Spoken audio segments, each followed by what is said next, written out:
చార్ధామ్ యాత్రలో ఒకటి, ద్వాదశ జ్యోతిర్లింగాలలో ఒకటి ఉత్తరాఖండ్ హిమాలయాల్లో నెలకొన్న కేదార్నాథ్ ఆలయం ఇప్పుడు వివాదాల్లో పడింది.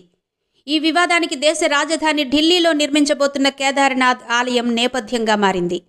ఢిల్లీలో బురారి ప్రాంతంలో కేదార్నాథ్ ఆలయ నిర్మాణానికి ఈ సంవత్సరం జూలై 10న శంకుస్థాపన చేశారు. ఈ కార్యక్రమంలో ఉత్తరాఖండ్ సీఎం పుష్కర్ సింగ్ ధామి పాల్గొన్నారు.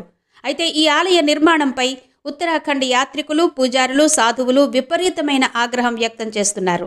ఆలయ నిర్మాణం ఇప్పుడు వివాదంలో పడింది.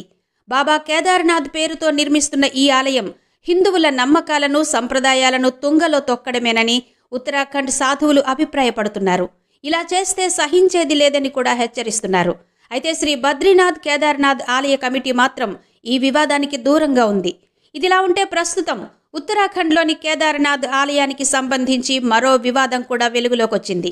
ఉత్తరాఖండ్లోని కేదార్నాథ్ ఆలయంలో 228 కిలోల బంగారం కనిపించడం లేదంటూ జ్యోతిర్మఠం శంకరాచార్య స్వామి అవిముక్తేశ్వరానంద సంచలన వ్యాఖ్యలు చేశారు. ఇక్కడ చేసిన కుంభకోణంతో ఢిల్లీలో కేదార్నాథ్ను నిర్మిస్తారా? కేదార్నాథ్ ఆలయంలో 228 కేజీల పసిడి మాయమైంది. ఈ విషయంపై దర్యాప్తు కూడా మొదలు పెట్టలేదు. దీనికి బాధ్యులెవరు? ఇప్పుడు ఢిల్లీలో కేదార్నాథ్ ఆలయాన్ని నిర్మిస్తామని చెబుతున్నారు. అలా జరగడానికి వీల్లేదు అంటూ వ్యాఖ్యానించారు అవిముక్తేశ్వరానంద.